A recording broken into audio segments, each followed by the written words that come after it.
오늘 주일 말씀은 호세아서 1장 1절에서 2장 1절까지입니다.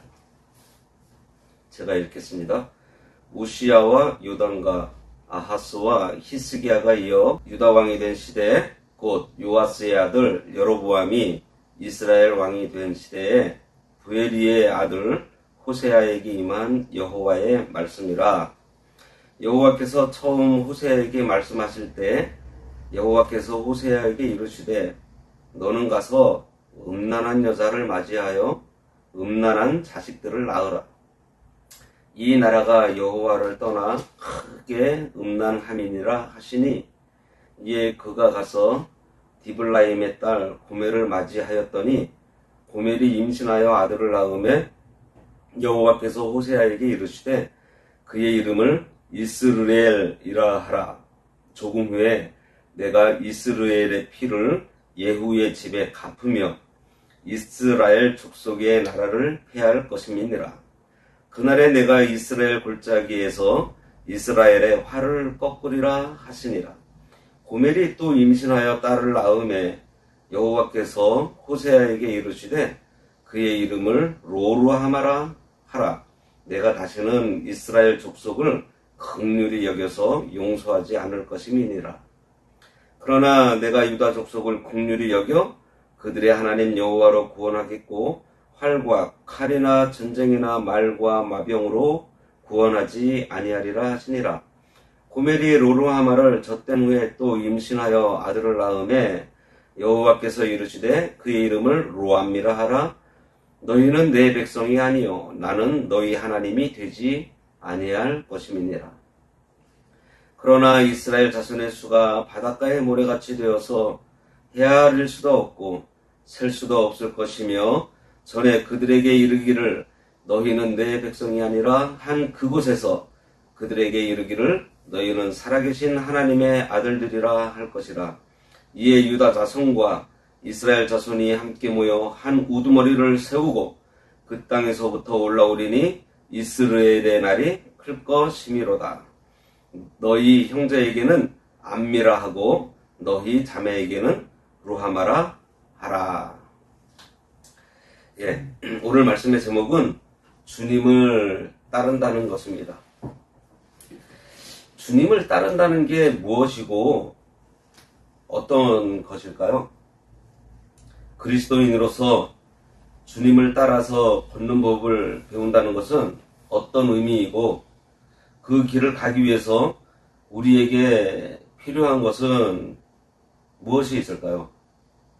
또 그렇게 걷다 만일 넘어지기라도 한다면 우리는 어떻게 해야 할까요?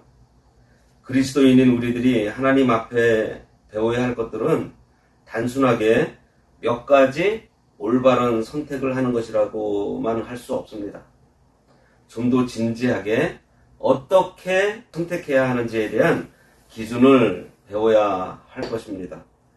동일하게 현실의 벽과 자신의 연약함으로 인해 넘어졌을 때 어떻게 해야 하지? 하는 부분도 개별적인 하나하나의 방법들을 우리가 모색하기보다 그 모든 상황에 통용되고 있는 회복의 원리를 우리가 알아야 할 것입니다. 그런 의미에서 오늘 우리는 넘어진 자리에서 어떻게 일어나야 하고 어떻게 일어날 수 있는지 살펴보려고 합니다. 그리스도인으로 살아가면서 현실의 높은 벽을 만날 때가 많이 있어요. 그리고 현실의 벽은 우리가 생각하고 있던 것보다 견고하고 높아서 보는 이로 하여금 두려움을 느끼게 하고, 막상 부딪혀보면 도무지 우리가 가진 역량 밖에 있는 것처럼 보이기도 합니다. 그래서 많은 그리스도인들이 이 거대한 벽 앞에서 깊은 좌절을 경험하게 돼요. 어떤 일이 일어나는 것일까요? 그때 우리 대부분 성도들은 하나님께 하나님의 위로를 구할 것입니다. 너는 할 만큼 했어 라고 말씀하시는 하나님, 또 내 눈물을 닦아주시는 하나님께 우리는 기도하며 요청할 합니다. 그런데요, 제가 만난 하나님은 그렇게 넘어진 자리에 있는 성도를 향해서 찾아오셔서 위로도 하시고 격려도 하시고 거기에 함께 있어 주시는 분, 그 이상이라는 거죠. 하나님은 넘어진 자리에 있는 성도를요, 다시 이렇게 일으켜 세워주시고서는요, 다시 믿음의 전쟁터로 내보내시더라고요. 예수님께서는 넘어진 우리를 향해서 그 넘어진 자리에서 일어날 것을 명령하시며 손을 내미십니다. 우리의 내미손을 붙잡으신 예수님은 우리를 아직 봄이 오지 않은 겨울 아침이 되기 전 새벽으로 이끌어내세요. 여전히 척박하고 캄캄한 저 광야의 길을 같이 걷자고 하십니다. 그리스도의 신부라면 그 신부에 합당한 삶이 있으니 그 삶을 남편인 나와 함께 하자고 권면하세요. 믿음이 있다는 것은 뭘 말하고 있는 것일까요? 믿음은 단순한 지적인 동의를 의미하는 단어가 아니에요. 믿음은 필연적으로 순종이라는 의지를 포함하고 있습니다. 그래서 야고보는 행함이 없는 믿음을 죽은 믿음이라고, 그것은 귀신들도 가지고 있는 구원과 전혀 무관한 믿음이라고 강조하면서 말하고 있어요. 오늘 우리는 지금 좌절과 낙심 가운데에서 주님께서 일어나서 나와 함께 가자라는 명령에 어떻게 순종하고 다시 일어날 수 있는지, 가장 힘겨운 그 순간에 주님께 순종하면서 일어설 수 있는 그 비밀이 무엇인지 이 호세아를 통해서 함께 나누려고 합니다. 1절 보면 우시야와 요담과 아하스와 히스기야가 이어 유다 왕이 된 시대에, 곧 요아스의 아들 여로보암이 이스라엘 왕이 된 시대에 부에리의 아들 호세아에게 임한 여호와의 말씀이라 그랬습니다. 오늘 본문을 살펴보기 전에 우리가 먼저 살펴볼 것은요, 호세아가 살던 시대가 어떠했는가입니다. 호세아 선지자가 사역하던 시기는 북이스라엘의 여로보암 왕이 통치하던 때로 북이스라엘의 최고 전성기였어요. 아수르와 페르시아가 서로 힘을 과시하며 이곳저곳에서 싸움이 벌어지고 있던 상황이었고요. 애굽은 또 영향력을 막 잃어가던 때였습니다. 가나안 지역을 둘러싼 그 세 마리의 사자가 두 마리는 막 서로 싸우고 있고 한 마리는 늙어서 영향력을 막 잃어가던 때예요. 여로보암은 그 강자들의 혼란한 가운데에서 팔레스타인 지역의 늑대로 살 수가 있었던 것입니다. 무슨 말인가 하면 이 북이스라엘 왕국은요, 그때 막 확장되었고요. 심지어는 한때는 애굽에게 빼앗겼던 옛 다윗 왕국의 땅까지 일부를 되찾기도 해요. 그리고 그 제국들이 막 다투고 막 혼란한 가운데에서 거기서 중간 무역을 하면서 부도 굉장히 많이 쌓았습니다.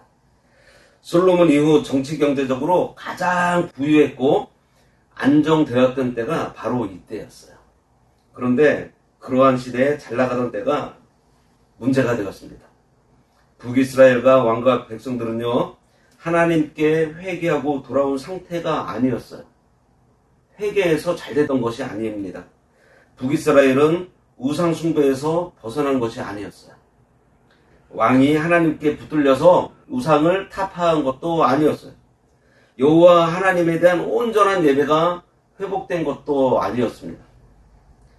종교적인 변화가 전혀 없는 상태예요. 그런데 그때 그 북이스라엘에게 경제적인 부, 정치적인 힘이 주어지게 된 거예요. 결과는 뭐죠? 온 백성이 완전한 타락을 하게 되었다는 것입니다. 하나님 없이 부와 힘을 갖게 된 이들은 더 이상 하나님을 필요로 하지 않은 상태가 되어버린 거예요. 찾지 않아요. 그나마 이어져온 하나님께 대한 두려움마저 사라졌습니다. 결과적으로 북이스라엘은 말할 수 없을 정도로 타락하게 돼요. 이것이 하나님 없는 부와 안정이 주는 결과입니다. 하나님 없이 일이 잘 풀리는 것이 갖게 되는 불행인 거예요. 기도하지 않았는데 상황이 잘 풀리고 말씀 앞에 서지 않았는데도 별 문제가 생기지 않을 때, 그리고 그것이 반복되어 나타날 때 인간에게 생기는 필연적인 결과는요, 불신앙이라는 거예요. 은연중에 하나님이 없나? 예. 하나님 없어도 할만한데? 하면서 은근히 불신앙의 확신을 갖게 돼요. 그리고 그 이 확신은 반드시 죄의 번창함으로 확대가 됩니다. 잠시는 좋은 것 같아요. 하나님 없는 인생이 잠깐은 너무 자유롭다고 느껴집니다. 그러나 그 자유는 곧이어 범죄로, 그리고 하나님의 징계로 이어진다는 것을 우리 성도들은 명심해야 합니다. 자유 뒤에 완전히 망하는 거예요. 북이스라엘은 정확하게 지금 그 길을 걷고 있는 것입니다. 호세아 때가 이랬어요. 혹시 하나님이 없는 상태인데도 지금 아무 일 없이 평안하신가요? 그렇다면 긴장하셔야 됩니다. 멸망으로 가는 길 위에 서 있을 수 있다는 것을 알아야 돼요.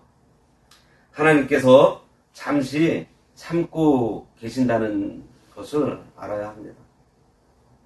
속히 돌이켜 하나님께 붙들려야 돼요. 잘 생각해 보세요. 고난과 고통 중에 하나님을 찾고 붙드는 사람은요, 어떠한 경우에도 완전히 망하지는 않습니다. 반대로 겉으로는 아주 상황이 좋아 보여요. 그런데 그 좋음이 하나님과 아무런 상관이 없는 좋음이라면 지금 그가 누리는 그 좋음은요, 언제 깨질지 모르는 살 얼음 위에서 즐겁게 놀고 있는 것과 같습니다. 얼음이 금이 가는 순간에 그 모든 평안함, 즐거움은요, 순식간에 다 날아가 버리고 말아요. 우리 사회에서도 많이 볼 수 있었습니다. 아주 잘 나가는 유명인들이 한순간에 없어져 버리는 일들 말이에요. 우리는 먼저 하나님을 찾고 그 안에 거해야 합니다. 오직 그것만이 유일하게 안전한 곳이기 때문이에요. 호세아가 살던 시대가 바로 하나님을 떠났음에도 불구하고 모든 것이 잘 풀리던 세상이었어요. 그래서 아무도 호세아의 이 선지자의 선포를 들으려고 하지 않았습니다. 설교자한테 가장 힘든 사람은 무엇 하나 부족함이 없는 청중이라고 해요.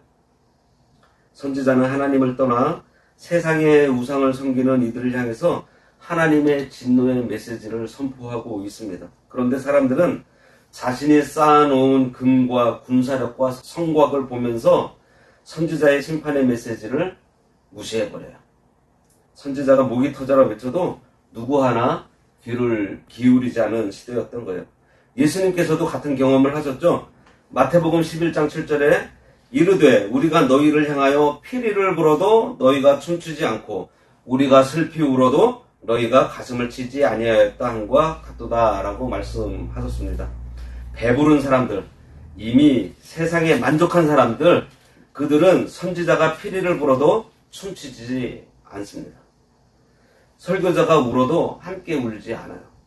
그들은 반응하지 않습니다. 지독하게 반응이 없는 사람들 앞에서 예수님께서도 말을 멈추셨어요. 그리고 갑자기 예수님이 친히 피리를 불며 춤을 추기 시작하십니다. 울며 가슴을 치셨지만 누구도 따라오지 않아요. 예수님께서는 피리를 던져버리시고 이제 우는 것을 그만두셨습니다. 그러더니 사람들 속에서 뚜벅뚜벅 걸어나가서 십자가에서 못 박히셨어요. 아무리 말해도 온몸으로 보여주고 들려줘도 손가락 하나 움직이려 하지 않는 그 패역한 세대를 향해 예수님께서 전하실 수 있는 마지막 메시지가 바로 자신의 전부를 십자가에 던지며 전하신 메시지입니다. 똑같아요. 아무도 선지자의 말에 관심이 없습니다. 그렇다면 선지자는 이 패역한 세대를 포기해야 할까요? 아니죠. 선지자는 백성을 포기할 수 없었어요. 하나님께서 그분의 백성을 포기하시지 않기 때문이에요. 하나님은 호세아라고 하는 신실한 선지자에게 너의 몸으로 북이스라엘을 향해 메시지를 선포하라고 명령하셨습니다. 그 내용과 방식이 너무 파격적이고 황당해서 모든 이들이 놀라며 이 호세아를 바라볼 수밖에 없게 되는 특이한 명령을 하십니다. 2절과 3절 보겠습니다. 여호와께서 처음 호세아에게 말씀하실 때 여호와께서 호세아에게 이르시되 너는 가서 음란한 여자를 맞이하여 음란한 자식들을 낳으라. 이 나라가 여호와를 떠나 크게 음란함이니라 하시니 이에 그가 가서 디블라임의 딸 고멜을 맞이하였더니 고멜이 임신하여 아들을 낳으매 하나님의 명령이요 음란한 아내를 취하래요. 인생에서 평생을 함께할 배우자를 찾는 것은 굉장히 중요한 일입니다. 그런 의미에서 저는 제가 할 수 있는 최고의 선택을 했다는 확신이 있어요. 제 아내 문사모는 지혜롭고 강하고 아름답고 사랑스럽습니다. 제 딸과 아들을 믿음으로 참 잘 양육했어요.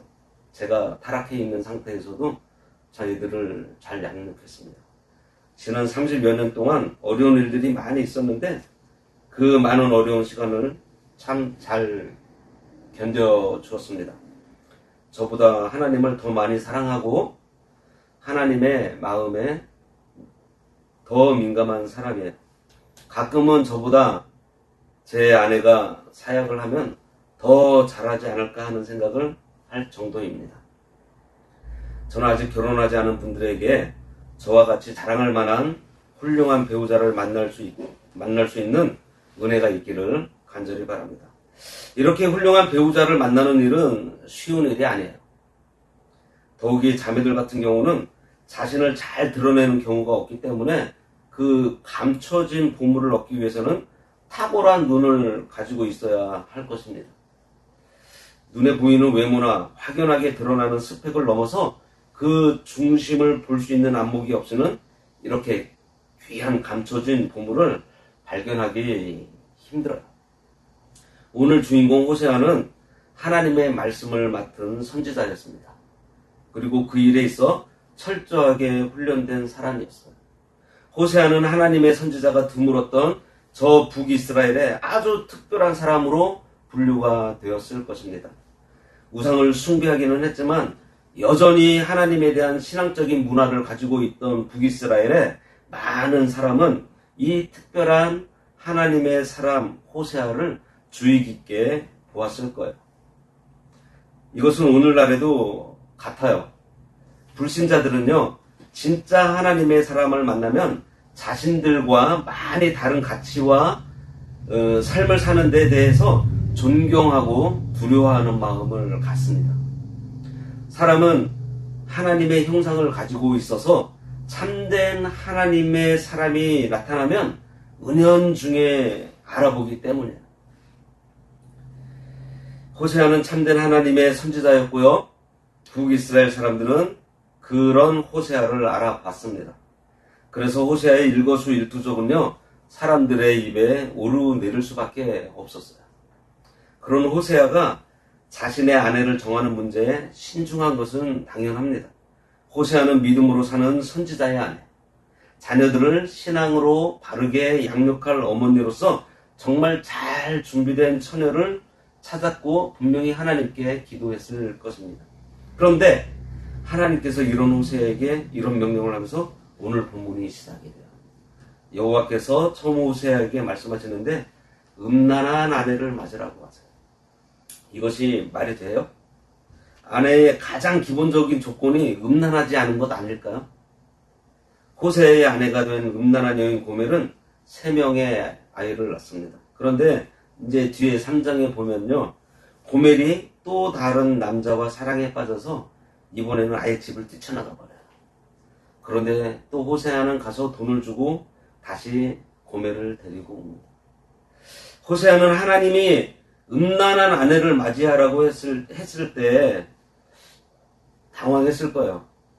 그리고 하나님께서 하신 그 명령에 대해서 의심했을 수도 있을 것입니다. 그러나 호세아는 하나님께 묻고 또 하나님의 마음이 무엇인지를 생각했어요. 그 결과 호세아는 자신을 그 하나님의 명령이 담고 있는 그 뜻을 알 수 있게 되었던 것입니다. 아무리 말해도 듣지 않고 아무리 말해도 듣지 못하는, 그래서 더 이상 선지자의 말에는 관심조차 없는 북이스라엘을 향해서 그들을 향한 하나님의 마음을 그들이 직접 눈으로 볼 수 있게 보도록 보여주고 싶으신 하나님의 마음을 호세아가 알았던 거예요. 그래서 호세아는 이 황당하고 엉뚱한 이 결혼을 통해서 북이스라엘 전체가 자기를 주목하게 될 것을 알았던 것입니다. 그래서 호세아는 하나님의 뜻에 순종해서 이스라엘에서 음란하기로 유명한 고멜에게 청혼한 거예요. 하나님이 북이스라엘이 알아듣는 방식으로 말씀하기 위해서 호세아라는 경건한 선지자에게 가장 음란한 여인과 결혼하라는 명령을 하나님께서 하신 것이고요. 호세아 선지자는 그 말씀에 그대로 순종했습니다. 이것이 바로 하나님의 말씀에 대한 헌신이에요. 하나님께 자신의 삶을 드린다는 것. 호세아는 그 말씀에 헌신한 것입니다. 그런데 오늘날 이 시대에 우리의 믿음은 하나님의 그 말씀에 대한 절대적인 순종이라는 요소가 거의 사라진 것 같아요. 신앙이 너무 자기 중심적이 되어서 항상 나에게 유익한 것이 무엇인가에 대해 끊임없이 계산하고 있습니다. 이 시대 우리의 문제는요, 하나님의 뜻이 무엇인지가 아니에요. 하나님의 뜻이 무엇이든지 간에 내 뜻에 부합할 때만 순종하는 것이 문제라는 것. 내가 원하지 않으면 하나님께서 직접 내게 계시하고 말씀해 주신다고 해도 그 명령에 불순종할 기세입니다. 왜요? 내 삶의 주인은 나라는 인간 중심주의, 나 중심주의에 이 세대가 깊이 물들어 있기 때문이에요. 그러나 성경은 하나님이 주인이라고 분명히 말씀하고 있습니다. 적어도 예수님을 주님이라고 부르는 이들은요, 신앙 고백 속에 나는 예수님의 종입니다 라는 고백이 포함되어 있어야 돼요. 4절부터 9절 보겠습니다. 여호와께서 호세아에게 이르시되 그의 이름을 이스르엘이라 하라. 조금 후에 내가 이스라엘의 피를 예후의 집에 갚으며 이스라엘 족속의 나라를 폐할 것임이니라. 그날에 내가 이스라엘 골짜기에서 이스라엘의 화를 꺾으리라 하시리라. 고멜이 또 임신하여 딸을 낳으매 여호와께서 호세아에게 이르시되 그의 이름을 로루하마라 하라. 내가 다시는 이스라엘 족속을 긍휼히 여겨서 용서하지 않을 것임이니라. 그러나 내가 유다 족속을 긍휼히 여겨 그들의 하나님 여호와로 구원하겠고 활과 칼이나 전쟁이나 말과 마병으로 구원하지 아니하리라 하시니라. 고멜이 로루하마를 젖된 후에 또 임신하여 아들을 낳으매 여호와께서 이르시되 그의 이름을 로암미라 하라. 너희는 내 백성이 아니요 나는 너희 하나님이 되지 아니할 것임이니라. 지금까지 하나님을 믿는 자, 그러니까 하나님을 신뢰함으로 그의 말씀에 철저하게 순종하며 사는 것, 즉 헌신에 대한 이야기를 하려고 여기까지 긴 얘기를 한 거예요. 도대체 호세아는 어떻게 하나님의 이 무지막지하고 터무니없는 듯한 이 명령에 순종으로 반응할 수 있었을까요? 과연 호세아는 이 하나님의 말씀 앞에 순종하기 쉬웠을까요? 아니면 그가 별난 사람이어서 이런 결혼과 이런 이름들로 자신의 자녀가 불리는 것을 그냥 수용할 수 있었던 사람이었을까요? 아마도 호세아는 자신의 사역을 이해하고 함께 동역할 꿈을 가지고 몸과 영혼이 순결한 여인을 기다리면서 하나님께 구했을 것입니다. 하지만 하나님께서는 이 기도를 무시하시고 음란한 아내를 맞이하라는 명령을 하세요. 호세아는 힘들게 이 명령에 순종하지 않았을까 싶습니다. 그래도 하나님의 뜻이 있을 거라 여기며 결혼 생활이 힘들기는 했지만 고멜과 함께 살았어요. 아이가 생겼고요. 건강한 남자아이가 태어났습니다. 기쁨에 차서 아이를 품에 안아들었어요. 그때 하나님께서 말씀하세요. 내 아들의 이름을 학살의 골짜기, 피의 골짜기, 흩어버린다 라는 의미의 이스르엘이라고 지으라고 하십니다. 그리고 둘째 딸이 태어나요. 너무나 사랑스러운 딸입니다. 그때 또 말씀하세요. 그 아이의 이름은 사랑받지 못하는 자라는 뜻인 로루하마라고 지으라고 하세요. 호세아는 하나님께 항변하고 싶었겠지만 선지자이기 때문에 또 그 명령에 순종합니다. 그로부터 6년이 지났어요. 셋째가 태어나요. 하나님께서 그 막내 이름을 내 백성이 아니다 라고 부르라고 하십니다. 호세아가 이스라엘 백성들을 품고 평생을 사역하는 중요한 이유가 뭐예요? 아무리 이스라엘이 하나님을 떠났고 우상을 숭배하고 있기는 하지만 그래도 하나님의 백성이니 우리 하나님이 이 백성을 버리시지는 않으시겠지 하는 마음으로 이제껏 선지자로 살아왔어요. 그런데 지금 하나님이 막내 이름을 내 백성이 아니다로 지으라고 하세요. 하나님께서는 그런 호세아의 마음을 모르시고 계신 것만 같습니다. 오늘 이 모든 과정을 설명하면서 하고 싶은 말은요. 이 가혹해 보이는 명령에 대해서 여전히 호세아가 순종했다는 것입니다. 이것이 어떻게 가능했을까요? 그것은 자기 인생에 자기 것이 없기 때문에, 그러니까 내 모든 것을 주님께 드렸기 때문에 내 주장이 없고요. 주님의 뜻이 나를 통해 이루어지도록 나를 온전히 내어드렸기 때문에 가능한 것입니다. 99% 내어드리는 것이 아니고 100%를 내어드리는 것이 성경에서 말하고 있는 헌신. 하나님께서 우리에게 가장 소중한 것을 내어놓으라고 요구하십니다.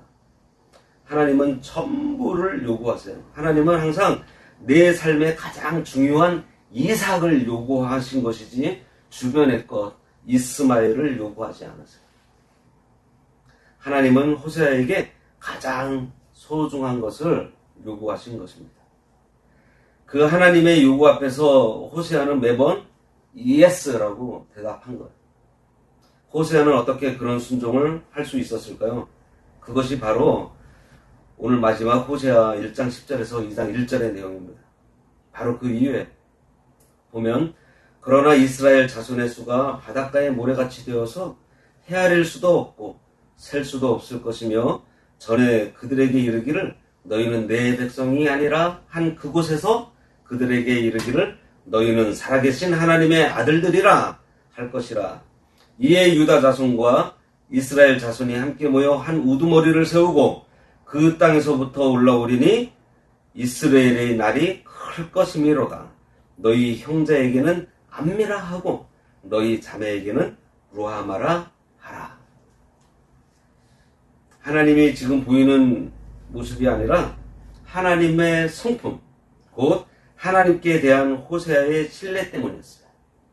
호세아는 하나님이 이스라엘을 결코 버리지 않을 것에 대해서 자기의 아이들 이름을 결코 그대로 두지 않으실 것에 대해서 알고 있었어요. 이해되지 않는 하나님의 명령들이지만 그 명령을 자신의 머리로 판단하기보다 신실하신 하나님께서 하신 약속이 있는데 무언가 뜻이 있으시겠지 생각하며 일단 그 말씀에 순종한 것입니다. 호세아는 하나님께서는 자기와 자기 민족을 사랑하시고 항상 가장 좋은 곳으로 우리의 삶을 채우시는 분임을 믿었어요. 그분을 위해 우리가 무언가 하는 것과 비교할 수 없을 정도로 우리를 위해 쉼없이 일하고 계시는 하나님을 믿었습니다. 호세아는 우리 하나님께서 절대로 우리를 포기하실 리가 없다고 믿었어요. 결국 우리가 알고 있는 것처럼 하나님은 도무지 회복될 것 같지 않은 인간들을 위해서 자기의 독생자 아들을 내어주셨고요. 그 아들을 십자가에 달아 죽이시면서까지 자신의 공의와 사랑을 증명하셨습니다. 호세아는 이 모든 일을 보지 않고도 그렇게 믿었던 거예요. 하나님이 그 어떤 일을 행하시더라도 결국에는 당신의 사랑을 증명하실 것에 대한 믿음이 있었어요. 우리는 지금 이전에 어떤 시대보다 경제적으로 또 정치적으로 풍요한 시대에 살고 있습니다. 힘들다고 어렵다고 말하지만 우리는 이전 시대들이 경험한 그 어떤 환난도 경험한 적이 없어요. 그래서 이 시대는 하나님의 말씀에 민감하지 못한 것 같습니다. 아무리 교회가 말씀을 외쳐도 들어주지 않아요. 교회에서 나오는 소리들, 기독교 방송국에서 쏘는 그 전파들에 대해서 세상에 전혀 반응하지 않고 있습니다. 이런 풍요의 시대를 사는 세상의 사람들이 하나님의 목소리를 들을 수 있는 길은 하나뿐이에요. 세상 속에 사는 그리스도인들의 삶. 바로 우리의 몸을 통해서 말씀을 살아 보이는 방식 말이에요. 우리 몸이 하나님의 스피커입니다. 하나님의 그 음성에 순종하는 그런 사람들의 이 몸을 통해서 하나님께서는 이 땅을 향한 하나님의 마음을 보여주세요. 울며 하나님께 순종하는 사람, 자신의 기대와 소원이 무너지는 자리에서조차도 하나님의 음성 앞에 머리를 숙이는 사람, 이해되지 않는다 할지라도 분명한 하나님의 음성이라면 호세아처럼 예스라고 대답하고 움직이는 사람들을 하나님께서 찾으세요. 그런 자들을 통해서 하나님은 없다고 소리치는 이 세상이 충격을 받고 하나님께로 마음을 연다는 것. 하나님께서는 지금 하나님이 없다고 말하는 이 어리석은 세상을 향해서 하나님의 음성을 온 몸과 삶으로 들려줄 하나님의 사람을 찾고 계십니다. 음란한 우리를 위해서 순결한 자기 몸을 내어주신 예수님, 그 바보 같은 사랑을 이미 행하신 예수님, 그 예수님의 사랑을 받은 자를 하나님께서 찾고 계신다는 것. 그 예수님을 위해서 바보처럼 자기 삶과 자기의 모든 것을 주님의 손에 맡겨드릴 수 있는, 철저하게 주님의 뜻에 자기를 맡기는 바보 같은 인생들이 되기를 간절히 소망합니다. 기도하겠습니다. 하나님 아버지, 너무나 풍요로워서 아무것도 부족한 것이 없는 것 같은 이 시대에 하나님을 찾지 않고 우리가 만든 것들로 만족하며 의지하는 저희들에게 호세아 선지자를 통해서 주님을 따르려면 온전한 순종, 온전한 헌신을 할 것을 알려주심에 감사합니다. 하나님께서 반드시 하나님의 선하신 뜻을 이루어 주셔서 그 크신 사랑을 증명해 주실 것을 믿음으로 저희들 살게 해주시고, 아버지의 사랑을 받은 저희들의 삶과 모든 것을 우리 주님께 맡겨드릴 수 있는 이 인생을 살아서 하나님의 나팔이 되어 하나님의 음성을 들려주는 사명을 잘 감당하도록 아버지의 능력의 손으로 붙들어 주시기를 바라오며 예수님의 이름으로 기도드리옵나이다. 아멘.